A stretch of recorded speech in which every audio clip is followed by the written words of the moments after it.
नहीं की। लेकिन आपको कह दिया जाए कि ये भगवान है, माता भगवान होती है, पिता भगवान होता है, कह तो रहे हैं सदियों से मातृदेवो भव, फिर भी तो पॉलीथिन खा के मरने को मजबूर है गाय। कहां कोई मान रहा है। इसलिए ये कलयुग में बड़ा टेढ़ा काम हो गया है जीना। संसार के लोगों की तरह जियो तो कोई दिक्कत नहीं है। आज के लोग जी रहे हैं भेड़ों की तरह, पशुओं की तरह जी रहे हैं। खाना सोना भोग विलास में सारी जिंदगी उनकी जा रही है। उन्हें लगता है कि यही तो जीवन है, यही तो है आनंद। लेकिन क्या करें, तुम्हारा आनंद और हमारे आनंद का अलग ही हिसाब किताब है। को आनंद मिलता है दूसरे की पत्नी को चुरा कर, और जटायु को आनंद मिलता है दूसरे के प्राणों की, दूसरों की रक्षा करके। भी शराबी भी इतनी देर क्या शराब पिएगा जितनी देर हम और आप सत्संग की गंगा में डुबकी लगाकर सत्संग का प्याला पीते हैं। शराबी को उस शराब में आनंद आता होगा, आप लोगों को इस कहते जाम पर जाम पीने से क्या फायदा, रात बीती उतर जाएगी, हरि नाम का जाम पी ले बंदे तेरी जिंदगी सुधर जाएगी। तो हम लोग राम नाम का, कृष्ण नाम का प्याला पीने बैठे हैं, तो अपना आनंद है, हम लोगों को इसमें आनंद आ रहा है, शराबियों को उसमें आनंद आ रहा है। इसलिए जमाना क्या कर रहा है, जमाने की चाल में ना चलो। इसे भेड़ चाल कहते हैं। इस भेड़ चाल में आप सम्मिलित ना होइए। आप ये जानिए कि आप कौन हैं, आपका अपने आने का इस संसार में उद्देश्य क्या है। राजा परीक्षित जी ने कहा मुझे चला गया, गई बहुत थोड़ी रही, नारायण अवचेत, काल चिरैया चुग रही, निस दिन आयु खेत। बहुत चली गई, थोड़ी सी बची है। अब क्या करें बची का, अब मन लगाओ भगवान में। अब भगवान से कहो कि प्रभु अब हमारा मन आपसे ना हटे। बहुत तो लगा लिया संसार में मन, क्यों? कितने बच्चे हैं आपके? एक। आपके? एक। आपके कितने बच्चे हैं? एक एक बच्चे पैदा किए हो। Your financial journey starts here. Investing 101. Alternative assets. The state of mind. Avoid the hype. Talk life. Credit the differential curve. Manage Whatever life you choose. काहे? सनातन संस्कृति तुम न बढ़ा पाओगे ऐसे में। कम से कम 2-3 तो हों, तभी नंबर है। फिर ठीक है, गुंजाइश है ना? ठीक है, कम से कम भाई 2-3 तो हों, एक एक नहीं, थोड़ी सी जनसंख्या। भाई हिंदू बढ़ेगा तो अच्छा, हिंदू बढ़ेगा तो राष्ट्र बचेगा, सनातन बचेगा। इसलिए हिंदुओं को थोड़ा बढ़ते क्रम में होना चाहिए। चलो, एक वालों से क्या बात करें, 2-3 वाले हैं क्या तुम?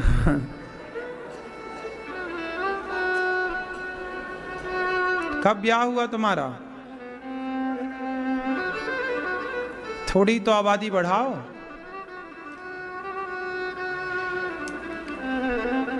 एक से भला 2, 2 से भले 3, 3 से भले 4,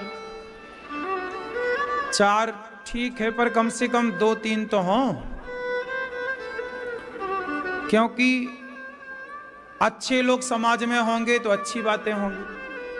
हिंदू का खून अच्छा होता है, हिंदू का बच्चा जहां होगा वो अच्छी विचारधारा का होगा, तो अच्छे लोग समाज में होने चाहिए। इसलिए हम आपसे कह रहे हैं, चलो आपसे बात करते हैं। 2 बच्चे हैं आपके, देखो आपने विवाह का भी सुख ले लिया, लिया कि नहीं? बच्चे हो गए, बच्चों का भी सुख ले लिया। बैठे रहो, बैठे रहो। बच्चों का ब्याह हो गया, चलो बच्चों का ब्याह हो जाएगा, ब्याह का भी सुख ले लेना, बच्चों के ब्याह का, बेटी के विवाह का भी सुख ले लेना। अब जब सारे सुख ले लिए आपने, अब मुझे ये बताओ कि जब सारे सुख ले लिए, अब कौन सा सुख बाकी है? कौन सा सुख बचा? अब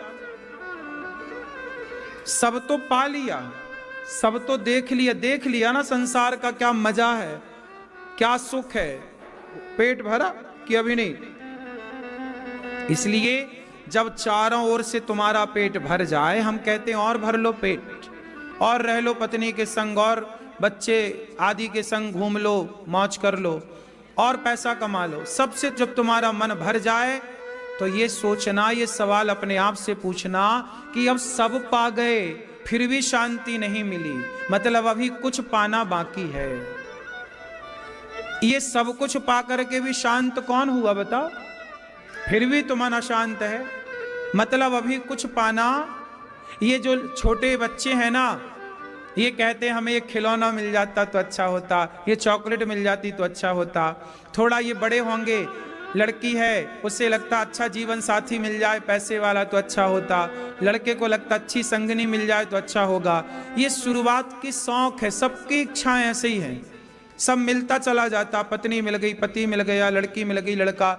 शादी के बाद लगता है एक बेटा हो जाए, 4 साल हो गए ब्याह के, नहीं हुआ तो आनंद आ जाता, मजा आ जाता, बेटा हो गया, बेटी हो गई। अब बेटा पढ़ लिख जाए तो मजा आ जाए, बेटा पढ़ लिख गया। बहू आ जाए तो मजा आ जाए, बहू आ गई। सब हो गया, फिर भी तुम्हें मजा कहाँ आया? फिर भी अभी तलाश उस मजे की है, उस सुख की अभी तलाश। क्यों? सही है। ये बूढ़े बूढ़े लोगों से पूछो कि तुम्हें तो सब मिल गया, तुम तो देखो संसार का सारा सुख पा लिया तुमने, फिर भी तुम शांत कहां हो? फिर भी तुम परेशान हो। बात सही है कि गलत है? मुझे बताओ कि प्रॉपर व्यक्ति कब शांत होता है, कब आनंद को पाता है, किस आयु में क्या मिले कि आनंद मिल जाए? ये लोग परेशान क्यों हैं? चलो गरीब आदमी परेशान है तो समझ में आता कि भाई इसके पास पैसा नहीं है, लेकिन अडानी अंबानी भी परेशान है, जो पैसे वाला है वो भी परेशान है। तो अभी क्या पाना बाकी है? तो आपको हम बताएं कि आपने सब कुछ पाया है, पत्नी, पुत्र, पैसा, परिवार, प्रतिष्ठा, सब पा लिया, लेकिन अभी एक परमात्मा को, एक प्रभु को पाना शेष है। जब व्यक्ति अपने सारे जगह से मन को हटाकर एक भगवान में केंद्रित कर देता है तो भगवान मिल जाने के बाद फिर सब कुछ मिल जाता है, फिर कुछ बाकी नहीं रह जाता। इसलिए दुनिया परेशान है। सब कुछ पा करके भी लोग परेशान क्यों हैं? फिर सब पा करके खुश होना चाहिए ना, पर आपको कौन खुश नजर आ रहा है? इतना होने के बाद भी कमियां पूरी कहां हो रही हैं? इच्छाएं तो इतनी हैं, सब कुछ होने पर भी लोग परेशान हैं। गरीब कहता है धनवान सुखी है, धनवान कहता है कि और वो वाला मिल जाए बंगला, वो महल मिल जाए, वो प्रॉपर्टी मिल जाए। तो गरीब कहता है धनवान सुखी है। रिक्शे वाला कहता है कि भाई ये मोटरसाइकिल जिसके पास है ना, ये बढ़िया लोग हैं, देखो खुद की मोटरसाइकिल पे चल रहे हैं। मोटरसाइकिल वाला बोलता है यार कार वाला ज़्यादा सुखी है, जिसके पास कार है। कार वाला सोचता है यार ये जिसके पास 50 लाख की कार है, 1 करोड़ की कार है, बड़ी BMW, ऑडी, ये लोग सुखी हैं। उनसे पूछो तो वो कहते हैं नहीं भाई, वो हमारी टिकट नहीं मिल पाई इस बार चुनाव के, हम बड़े परेशान है, नहीं मिली टिकट। वो लोग टिकट के लिए परेशान है, रो रहे हैं, है ना। और जिसे टिकट मिल गई उसे वोट नहीं मिल पाई पूरी, वो परेशान। और जिसे वोट भी मिल गई, जीत भी गया, उससे पूछो भाई परेशान सुखी है। गरीब कहे धनवान सुखी, धनवान कहे सुख राजा को भारी, राजा कहे महाराजा सुखी, महाराजा कहे सुख चक्रवर्ती को भारी, चक्रवर्ती कहे सुख इंद्र को भलो। इंद्र कहे सुख विष्णु को भारी, तुलसीदास विचार करें कहे राम भजन बिन जीव दुखारी। गरीब कहता है धनवान सुखी, धनवान कहता है राजा सुखी, राजा कहता है हमसे बड़ा जो राजा महाराजा वो सुखी, महाराजा कहता है चक्रवर्ती मतलब जो सारे राजाओं का जो मुखिया है वो राजा बड़ा है, उससे बोलो तुम बड़े, बोले इंद्र बड़ा सुखी होगा, इंद्र से बोले तुम सुखी, बोले भगवान विष्णु बड़े सुखी। भगवान विष्णु से पूछा गया कौन सुखी, तुलसीदास जी बोले तुलसीदास विचार करें कहें राम भजन बिन जीव दुखारी। जानत हूँ अस स्वामी विसारी, फिर ही काहे न हो ही दुखारी। हनुमान जी के कोई घर नहीं, हनुमान जी की कोई गृहस्थी नहीं, कोई कुछ नहीं, पर हनुमान जी इतने सुखी हैं। ईश्वर को नहीं पाए तो क्या पाए, इसलिए ईश्वर को पाओ। किसको पाना है, भगवान को पाना है। भगवान को पाया तो सब पाए, भगवान को नहीं पाए तो कुछ भी नहीं पाए। परीक्षित जी कह रहे हैं हाथ जोड़कर तुलसीदास जी से, और परीक्षित जी कह रहे हैं सुखदेव भगवान से महाराज क्या करें, हमारा उद्धार कैसे हो। अच्छा, परीक्षित जी को 7 दिन में मरने का श्राप लगा है।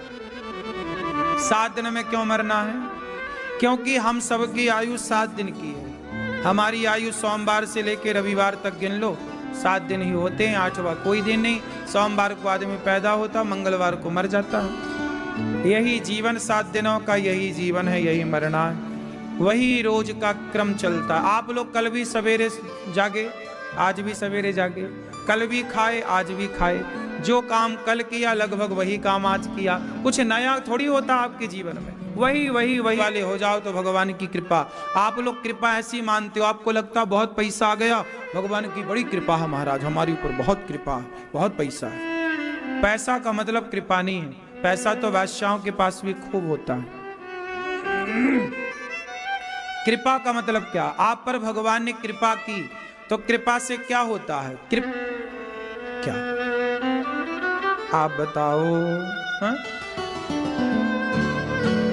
भगवान ने हम पर बहुत कृपा की है, क्या अर्थ हुआ इसका, बहुत पैसा दे दिया आपको, ये मतलब है क्या। अरे भगवान की कृपा का मतलब है कि आपका मन ज्यादा भगवान में लगने लगा, आप वृंदावन ज्यादा आने लग गए, आप पर बिहारी जी ने कृपा कर दी, इसलिए धाम का वास मिल गया। इसलिए भागवत बार बार देखो, दिन में 2-2 बार भागवत मिल रही है, जिन भर सत्संग मिल रहा है, ये कृपा है। सत्संग मिल जाना, हमारे आंखों से आंसू आ रहे हैं भगवान की याद में। संसार के लिए तो सब रो रहे हैं, पैसे नहीं है सब रो रहे हैं, बेटा नहीं है बेटे के लिए सब रो रहे हैं, पर भगवान कब मिलेंगे, प्रभु की याद में आंसू आना ये कृपा है। धाम का वास मिल जाना ये कृपा है, बार बार धाम में आना जाना बना रहे ये कृपा है। हम थोड़े में भी प्रसन्नता से गुजारा कर पा रहे हैं ये कृपा है। हमारा शरीर रोगी नहीं निरोगी काया है, ये भगवान की बहुत बड़ी कृपा है। आपके शरीर में कोई रोग नहीं है, आप निरोगी हैं, आप स्वस्थ हैं, ये बड़ी कृपा है। लेकिन आप कृपा मतलब पैसा मानते हो, पैसा आ गए मतलब कृपा, नहीं आए मतलब नहीं कृपा। क्यों मेरी मां, एक महिला है जो बेटे के लिए रो रही है, बेटा 4 साल हो गए महाराज शादी के, बेटा नहीं हुआ। और दूसरी महिला है उसके भी शादी के 4 साल हो गए, उसके भी बेटा नहीं है, लेकिन वो रो रही है प्रभु आपका दर्शन कब होगा। एक रो रही है और एक भगवान को चाहती है। तो कृपा ईश्वर को पाने के लिए आप तड़प रहे हैं, ये भी भगवान की कृपा है कि आप कम से कम इस योग उस लाइन में आप पहुंच गए जिस लाइन में वो खड़े हैं जहां भगवान के लिए तड़पने वाले, जैसे गोपियां भगवान के लिए रो रही हैं। गोपियां वस्तु के लिए थोड़ी रो रही हैं भैया। गोपियां रो रही हैं कन्हैया कब आओगे। गोपियों के पास क्या कमी है, क्या नहीं दे सकते कन्हैया। हमारे और आपके हाथ से किसी भूखे को रोटी दिला रहे हैं भगवान, ये कृपा है। हमारे और आपके हाथ से किसी भूखे को रोटी और किसी प्यासे को पानी दिला रहे हैं ईश्वर, ये कृपा है। आपकी वजह से गौरी गोपाल आश्रम में कितने साधु संत भूखे प्यासे खा रहे हैं, ये कृपा है। वृंदावन धाम में बुलाकर बिहारी जी ने ये दास अनिरुद्ध को ये सेवा में लगा रखा है, ये कृपा है, ये कृपा है। भगवान सेवा में लगाए रखें, ये कृपा है। आप किसी के काम आ रहे हैं, ये कृपा है। आपकी वजह से 4 लोगों का परिवार चल रहा है आप पर, ये कृपा है ईश्वर की। तो कृपा का अनुभव आजकल लोग कृपा हो गई मतलब कृपा कम है, ऐसा लोग मानते हैं।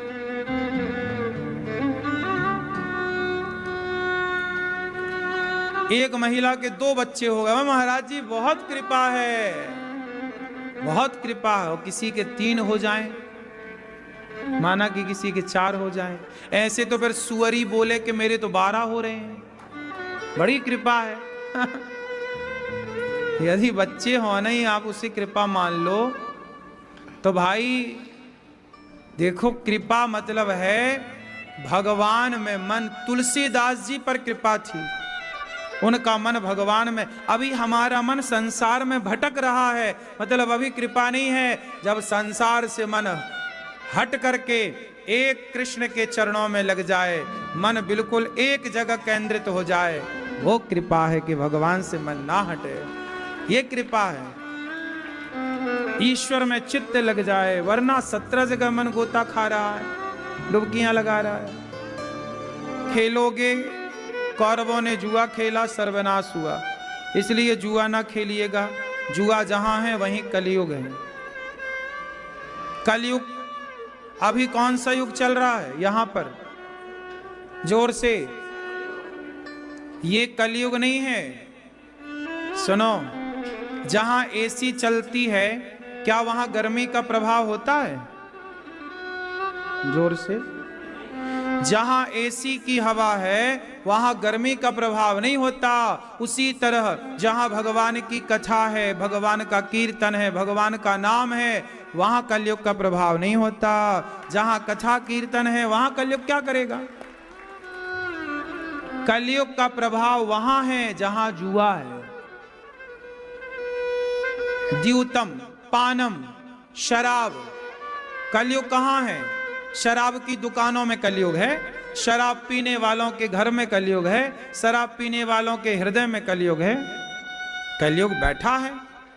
कलयुग, कली मतलब कलह, जब जहां कलह हो, झगड़ा हो, वो कलयुग है। द्यूतम, जहां जुआ हो, जहां शराब हो, जहां पराई औरत में। अब देखो, आप बैठे भगवान की कथा में हैं, लेकिन आपका मन यदि पराई स्त्री में जा रहा है, पराई पुरुष में जा रहा है, मतलब तुम्हारी खोपड़ी में कलयुग बैठा है। यहां बैठा है मस्तिष्क में, अंदर बैठा है ना, वो अंदर घुमा रहा है। तुम बैठे कथा में हो पर जा रहा है तुम्हारा मन पड़ोसन में। कई लोग भगवान के मंदिर में खड़े होकर स्त्रियों को और ले जाना, कलयुग सही जगह जाने नहीं देता आपको। कलयुग का यही काम है। इसलिए कहता हूं कलयुग से दूर रहो। कलयुग से दूर मतलब ये तो युग चल रहा है नहीं, जैसे एसी की हवा में एसी चलाकर गर्मी से बचा जा सकता है, ऐसे कथा कीर्तन की छाया में रहकर अपने आप को कलयुग से बचाया जा सकता है। इसलिए आप रोज घर में कीर्तन करिए, कथाएं सुनिए, सत्संग करिए, भगवान नाम जपिए, तो कलयुग का प्रभाव आप पर नहीं होगा, वरना कलयुग तो आपकी 12 बजा देगा। शराब, आप शराब पीते हो? थोड़ी सी, कभी कभी आप पी लेते हो, कभी कभी पी लेते हो। कितनी पीते हो रोज? हाँ, नहीं ये भैया भाई साहब, रोज पीते हो कभी कभी? रोज पीते हो? अभी भी पिए हो क्या? हाँ, तो 1 बोतल पीते हो, 2 बोतल हैं? कोई पिलाया करो एक आध पौआ। ले बेटा तू भी पी। हाँ हाँ, दिख रहे हो टीवी पे, बिंदास, उसको भी पिलाओ। भाई आप पीते हो तो अपने बच्चे को भी पिलाओ, क्योंकि डॉक्टर का बेटा डॉक्टर बनेगा, इंजीनियर का बेटा इंजीनियर बनेगा, तो शराबी का बेटा, हाँ यही तो सिस्टम है। भाई तुम्हारा बेटा क्या बनेगा? क्या बनाना चाहते हो अपने बेटे को? बताओ बताओ। नहीं बनाओगे तो फिर पक्का वादा करो कि तुम भी शराबी नहीं रहोगे। जब आप शराब पियोगे तो अपने बेटे से कैसे कहोगे कि बेटा तुम शराब ना पियो? आप तो अभी अपने बेटे को कहने के भी अधिकारी नहीं हो ना। कहने का भी अधिकारी कौन है? मैं स्वयं गलत रास्ते पर हूं तो मैं आपको सही रास्ते पर चलने की प्रेरणा कैसे दे सकता हूं? पहले मैं स्वयं चलूं तब ना मैं आपको कहूंगा। इसलिए अभी आप अपने बेटे को यह कहने के अधिकारी नहीं हो कि बेटा तू शराब मत पीना। वो पलट के जवाब देगा कि पिताजी पहले आप तो ठीक कर लो अपने को। इसलिए आप प्रेरणा है। एक बेटे की प्रेरणा कौन होता है? बाप। एक बेटे की प्रेरणा, एक बेटे की प्रेरणा बाप होता है, एक शिष्य की प्रेरणा गुरु होता है। इसलिए आप प्रेरणा है अपने आने वाली पीढ़ी की। आप प्रेरणा है, आप भाग्य विधाता हैं अपने बच्चों के। जैसे आप बनोगे वैसे बच्चे तैयार होंगे। गुलाब के बगीचे में गुलाब की कलम से गुलाब ही ना पैदा होगा, और बबूल की कलम बो दोगे, बबूल का पेड़ बो दोगे, बबूल का बीज बोओगे तो बबूल तैयार होगा। भाई बीज जैसा होगा फसल वैसी होगी। इसलिए आप गलत राह पर चल रहे हैं। शराब पीना आप तो पी लोगे, आपका तो जैसे तैसे गुजर गई। अब बच्चे के सामने तो पूरी जिंदगी पड़ी है। यदि वो भटक गया तो वो तो बिगड़ेगा, उसके बिगड़ने से आपका जीवन नरक हो जाएगा। बच्चे जब गलत राह पर जाते हैं तो माँ बाप, क्योंकि बच्चों की, माँ बाप की सबसे बड़ी पूंजी बच्चे ही हैं। माँ बाप की सबसे बड़ी पूंजी, बोलो, बच्चे हैं। तो बच्चों का बनना और बिगड़ना माँ बाप को प्रभावित करता है, हाँ या ना? इसलिए आप शराब पियोगे कब से? अभी से पक्का। अब ये सुधर गए। देखो सत्संग में इतनी ताकत है, 5 मिनट के अंदर आदमी सुधर गया।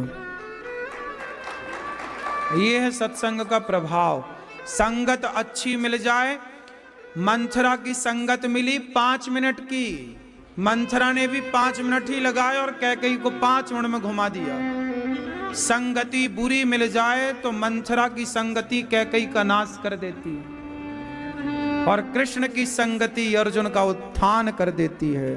संगति बड़ी चीज है। इसलिए कहता हूं संगति अच्छी हो। संगत से गुण आत हैं, संगत से गुण जाएं। लोहा जड़ा जहाज में, पानी में उतरा।